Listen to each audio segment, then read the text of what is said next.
If you're about to go to Malaysia, then here are 5 things that you need to know, coming from an Australian tourist with a Malaysian husband. Number 1, do the MDAC, which is Malaysia's digital arrival card, and it's completely free. Don't do a me where you jump onto Google, type in MDAC, and then pick the first option, because you will get scammed of like over 100 AUD.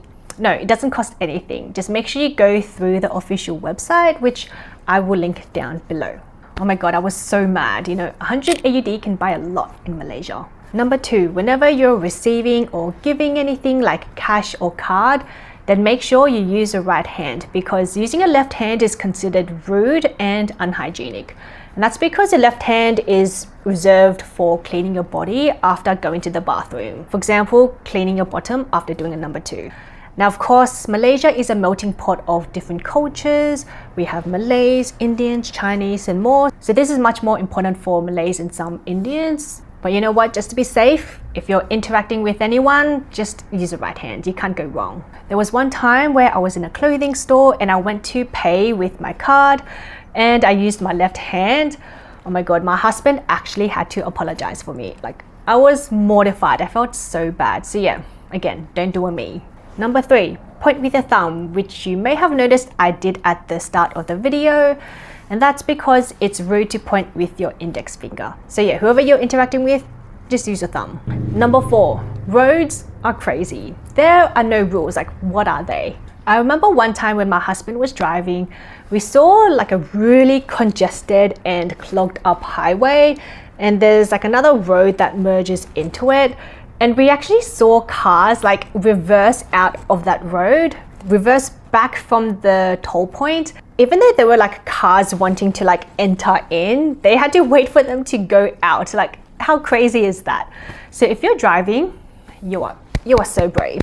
I could never. All right, back to the tips. Zebra crossings, they don't work. I'm pretty sure if you try to cross thinking cars will stop for you, they'll probably think you're in the wrong. So yeah, just use the pedestrian lights. The second one is sometimes there are no lines on the road, particularly before and after the toll points. So cars are just like, going free for all, and it's crazy. But, somehow there is some order to the madness, like it works. And last one, which is the most surprising, is that people double park. And you might be wondering, but how do you get out? So if you're being blocked, then you can just honk your car.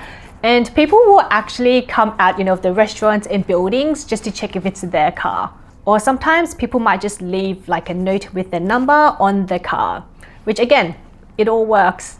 Last one, number 5, is Malaysia's traffic is so busy. So make sure if you need to travel, you allow for extra time and try to just leave earlier. And this is a lot more important if you're staying around KL. Like during peak hour, it can take a Grab driver like 15-20 minutes just to get to you, even though they're just 1 or 2 kilometers away. And they'll probably just cancel in the end. And also if you're doing day trips, that 2 or 3 hour drive can easily turn into like 5-6 hours. And also watch out for any events or celebrations like Chinese New Year, which is usually around February. And it's really common for people to drive out from the city and into, their smaller hometowns. So yeah, try to leave earlier and outside of peak hour. So those are all the tips. Let me know if you have any other questions. Bye.